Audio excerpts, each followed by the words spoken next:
Cheshire grin, a big Cheshire grinning cat I am. 2 victories in succession, 3 out of the last 4, and we're unbeaten as well. Welcome to the latest instalment of RedArmy.tv, and we have a special couch with us in the studio. We've been taken over. The Kilburns are here. It's Martin who's on the wing, and young Morgan. How are you, mate? Good. Good to have you with us. How old are you? 9. 9. We'll talk about you being a cheeky monkey a bit later on here, but we'll talk Borough for the next 20 minutes, 25 minutes. Is that all right, Dad? Yep. Good man. Let's get straight into it. It wasn't pretty against Birmingham City, but a 1-0 win. Bit of a backs-to-the-wall defensive second-half display, but 3 valuable points. How crucial are they at this stage of the season, Martin? They're massive. Victories. We need victories every week, don't we, at the moment, to push on and try and get in the playoffs towards the end of the season. Yeah, it was all about winning, surely. I mean, the banana skin was there, wasn't it? It was St Andrews. We'd won only once in the last 19 times we'd gone there. It really was a bogey ground. I'm old enough to remember it in the 70s, mate, I'm sorry to say, where Bob Hatton did us in the FA Cup 1-0 in the 6th round.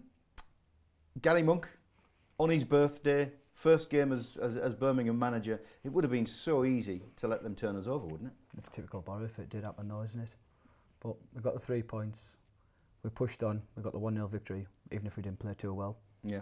But that's what it's about, getting the 3 points at the end of the day. What about you, Morgan? How happy were you we got the win? Happy, but the performance wasn't the best. But it's a value of 3 points to help us with the rest of the season. Do you think we're going to go up? Will we get into the playoffs? We are in the playoffs, but I haven't got high expectations to get up. You haven't? Is that because we've got to play people like Sheffield United, Derby County and teams like that? No, I know, but if we beat them, we'll press up at Derby because that we're only 3 points below them, and we'll press high up at the table. What's your thoughts on the playoffs? I know we're there. We're in 6th now. We've got 1 foot in. We've got 1 foot in, but it's all about keeping the momentum going, isn't it? We have got tough games coming up because Derby, even though they're on a bit of a slip at the moment, we thought they were going to go through as a 2nd place to Wolves, but they've had a bit of a blip in form. But away at Pride Park's never easy. Like you say, Brentford away, Sheffield United away. These are all teams who would love to take points off us for their own promotion ambitions. It's teams in and around us, isn't it? But we haven't done so well at the end all this season with them. But it's got to turn some arm, hasn't it, and got to get the victories. The fact obviously we've gone to Birmingham, we're a struggling team and we should be expected to come back with 3 points. But then Leeds United, we took them apart as well. Is that a sign that maybe we are starting to click? Or is it too soon? You start to play near enough the same 11 week in, week out, so getting a bit of consistency. He's got a set formation now with the players where he thinks he wants them and the best. And moving Bamford as a 9, it's worked wonders. With the 7 in 4, is it? 7 goals, 4 games? 7 goals in the last 4. Yeah. We'll come back and talk Bamford, we'll come back and talk Birmingham, we'll come back and talk Leeds. But why are you here? That's got to be the question, hasn't it? Why are you guys here? And we'll give you that answer very shortly. But first, let's catch up with what's going on in social media land. Here's Matt with the details. Red Army Social Media, brought to you by Person-to-Person Marketing. Okay, 2 games in the bag, 3 points from each. Let's see what you guys have been ranting about on social media. Starting off with Web Jews, he said what Adama Traore has done to LUFC is illegal in 121 countries. Scott Wilson, you put the debate about Pulis winning ugly is nonsense for me. I've covered North East football for 15 years and for the vast majority of that time it's been a choice of between lose ugly or lose even uglier. Any kind of sustained winning run is an achievement. Jonathan Taylor, you talking about the match on Tuesday against Birmingham. You've said defensive fatality was Monk's downfall at Borough. Last night, Pulis proved he's already getting a far more effective tune out of the same group of players. And Paul Roberts, you also mentioned about the game on Tuesday, saying top 6 and climbing. Derby might spluss it in the running, but whoever finishes 6 will likely play Villa or Fulham. Would rather play Cardiff. Still, we can dream a little after tonight. And finally, Bob Mortimer, the real Bob Mortimer, that is. He's just put simply, BAM! Right, keep your comments coming in to us here at Red Army, at Borough Red Army. Back to you in the studio.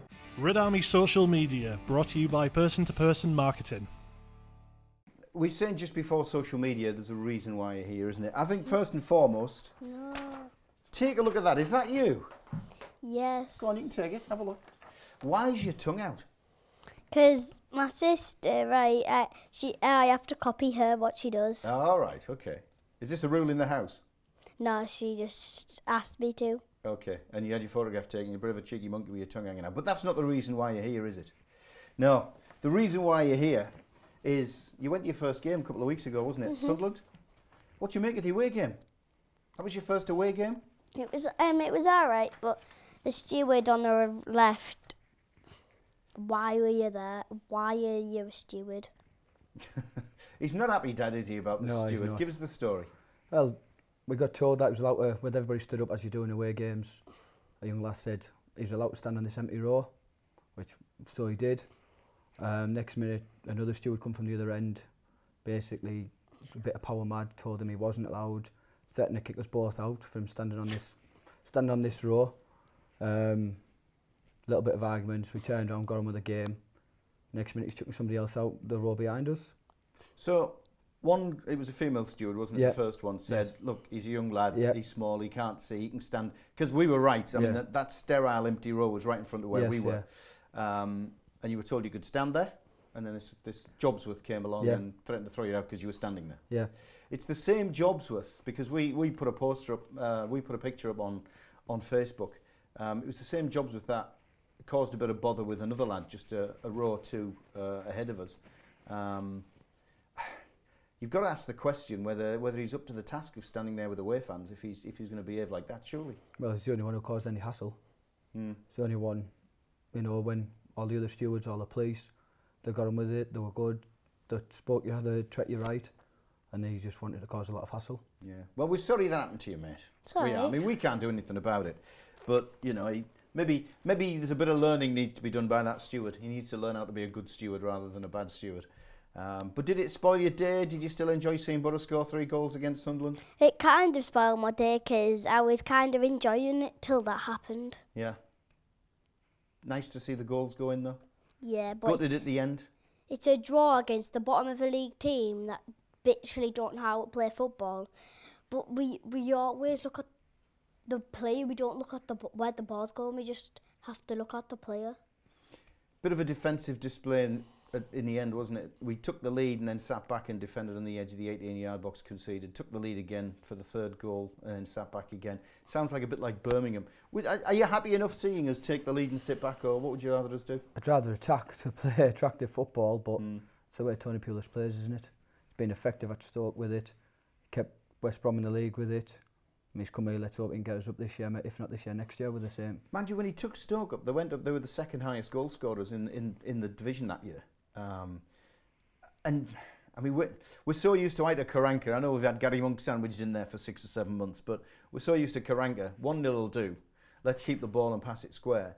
Are we not seeing a bit more attacking stuff from Pulis? As the weeks go on, we are.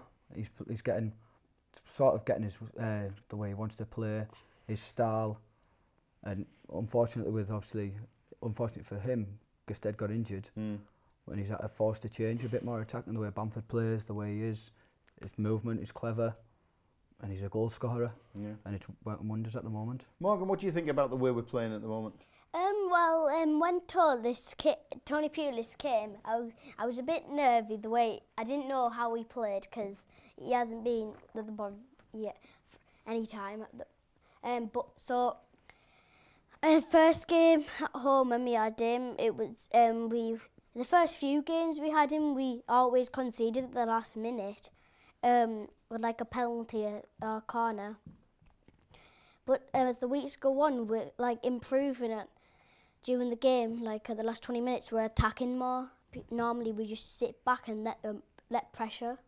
Would you rather us be at the other end attacking?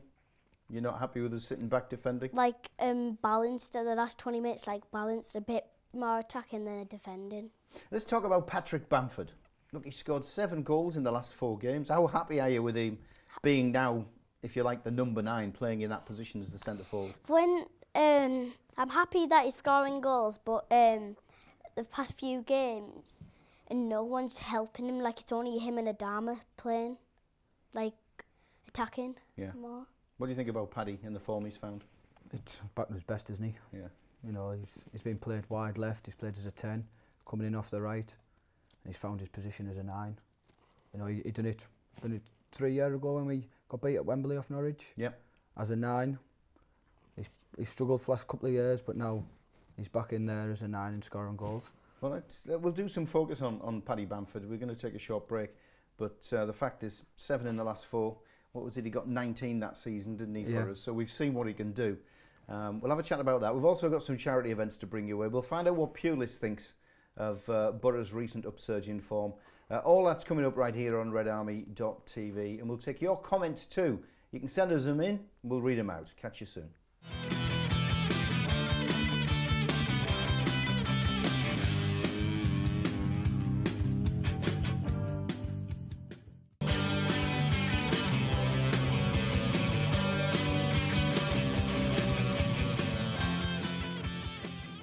Welcome back, second part of Red Army TV. With me, we've got Martin and Morgan Kilburn. The Kilburn family are in on the couch. And you know what, mate? You've made an impression. We're getting quite a few messages for you. But we'll start with your dad. Jonathan Dillon, you know him? Go on, Killer.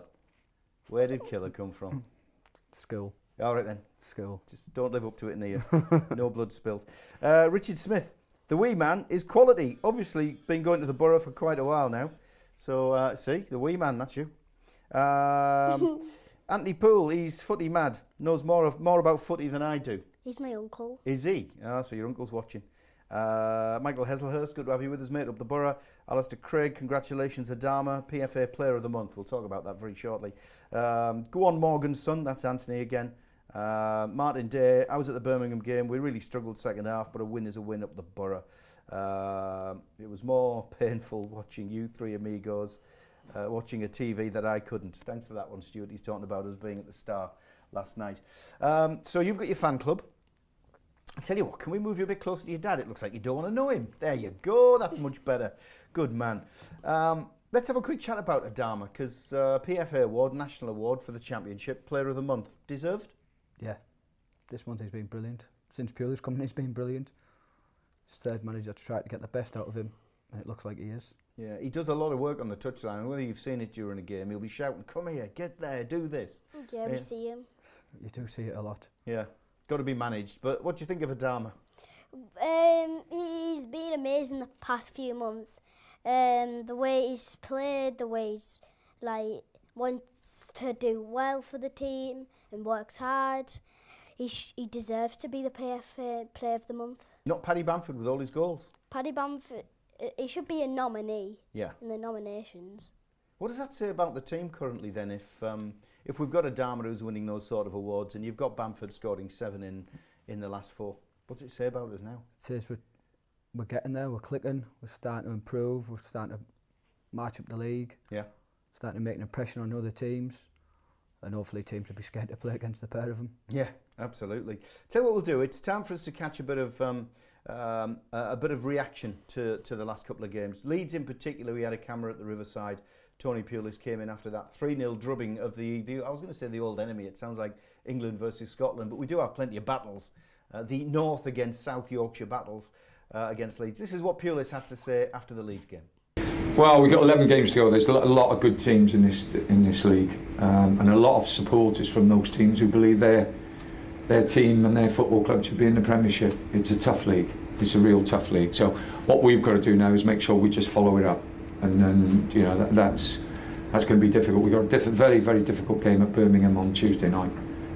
So we've got to go there and make sure that we perform like we've performed tonight. So that's the gaffer, that's what he had to say about the Leeds victory, and we were all pleased with that one. Certainly pleased with the 3 points coming back from Birmingham, if not the performance. But what about you, the fans? Mark took his trusty little camera out on the snow-filled streets around the Riverside after the Leeds game, and this is what he had to say. What do you think of today's match, mate? Brilliant. Pleased for Bamford. It's been coming, I think. First hat-trick since Alves. Yeah. I think he just needs someone to put a bit of confidence in him. A bit of faith in him. Best performance of the season so far. Oh, it was just brilliant. Patrick Bamford, best player of the season so far. Excellent, best performance of the season, I think. Bamford, tremendous. Traore, outstanding again. Thanks for that, Mark. Thanks for running around and getting cold for us. Fellas, we just had some reaction to the Leeds game because we've had 2 games this week back to back. What were your thoughts after the 3-0? Thought we played well, could have been more. Wasn't very impressed with Leeds. I thought they're one of the worst sides we've seen this season. On another day it could have been 6 or 7. We took our chances, made them count, and killed the game off early. What's the difference? I was at Elland Road for the 2-1 defeat, and we weren't even worthy of the 1 that day. I mean, Leeds were 2 up, and I think the scoreline flattered us. The difference between then and now, is it them who've slipped? Is it us who's got better, or is it a combination of the Probably two? a combination of both. Different manager for both teams. Yeah. You know, Bamford playing as a 9, wasn't in the team back then. Chiori wasn't in the team back then. And anybody who's in this league who's playing against Chiori can't cope with him. So straight away gives you an outlet. He's able to dribble, he beat men, carry the ball 30, 40 yards and get teams turning around. And not, you know, 2 full-back, get 2 men on him, and even they can't stop him. Tell you what I liked, I don't know whether you've seen the comments on social media after the Birmingham game. Borough fans going on saying, see, told you Gary Monk would get us promoted.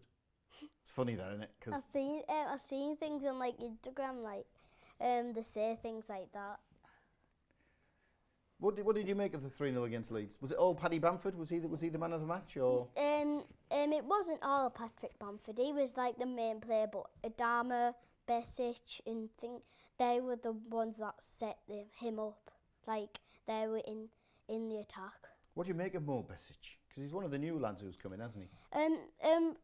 When he came, he didn't play much, but now he's been starting. He's getting better, and like he's getting runs on the ball, and then the balls he's putting through for Bamford are amazing.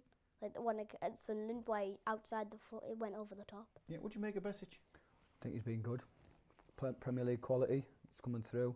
I know he struggled with a bad injury at Everton, but been very impressed. He's drives the team forward, good on the ball. Basically got the legs that Ledbetter doesn't have no more to drive us forward and help support the attack. Quite useful to have him in now, you know, supplementing with Howson in there, Clayton available. Now Ledbetter's out for a couple of games, the suspension kicking in, but he's also got a hammy as well. So quite useful time to have somebody like Besic start to shine. Yes, it is, yeah. It helps compensate Clayton sitting back, let Howson, Besic push on, and hopefully get more goals and help Bamford and Chiori with the attacking threat. Yeah. Let's have a quick chat about a couple of events that are going on for charity in the area. One of them's yours. You've given us the details, haven't you? Yes. First of all, we'll just give another mention for the Red Faction and what they're doing. They've got an event on Saturday the 17th of March at Liberty's in town. The Court Between Us, supported by Katie Adamson. Tickets are a tenner. You can get more details from the Red Faction or give us a shout here at Red Army. And the other one, the Griffin. Good Friday annual football match. My goodness. Tell us about what it looks like an awful lot of stuff that's going on there. It's organised in memory of a bloke called Mally Graves. A bloke called Marty Blackburn's organising it. You're Thornby lad, aren't you? Yeah, Thornby. Organised it. They always have a memorial match. So this year Marty's organised 2 teams, a game of football in the morning, back to the Griffin for bouncy castles, pool competitions, dart competitions. There's somebody singing. There'll be the karaoke on the night, and just a case of raising a lot of money for cancer research. So it's a full day bash, basically. Yeah, full day and night. Tell us more about Mally. What's the reason for obviously? Mally passed away about the end of January. Yeah. Only known him maybe a year, but a very nice bloke. Felt like you've known him years. Very helpful, very respected around the town of Thornaby. Oh, well, good luck with that. We wish you well. I know the Griffin pub well. I've drunk there a few times. Yeah. I managed to survive. Don't worry, you lads didn't fill me in or anything. Just to cap off the charity event, there's another one coming up, all in aid of Middlesbrough Rovers FC. We've mentioned this before. They're doing an Easter weekend raffle. We're talking to them at the moment because they've asked, can we draw the raffle live on Red Army, and we're trying to sort that one out. So that's Easter weekend, Friday the 30th of March is when it all comes to a head.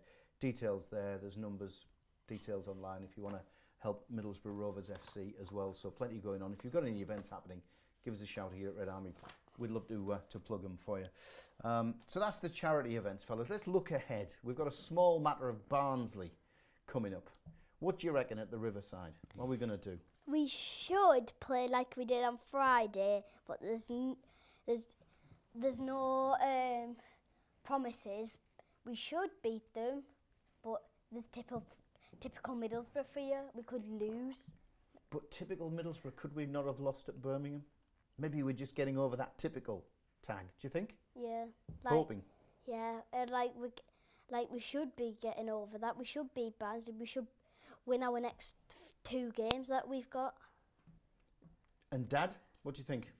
It's banana skin, isn't it? It's one of them where you sit there and think it's easy on paper. Bottom 3, struggling for points, struggling for victories. We're on the up, we haven't lost in 5.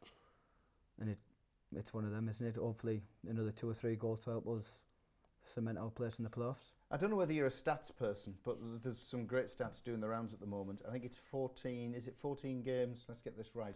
14 games where Borough have taken the lead, 14 successive games that we've gone on to win. So take the lead, we haven't lost in the last 14 times that's happened. And the other one is we've got the best record in the top half of playing teams in the bottom half. So yeah, I've seen that stat. Predictions? What do you think? 3-0. 3-0 Borough, even though it's a banana skin. Yeah. Morgan, what do you reckon? 2-0 Borough. 2-0 Borough. I'm going with you, but I went 2-0 against Leeds and they scored a third. So it cost me money for my £1 that I put on.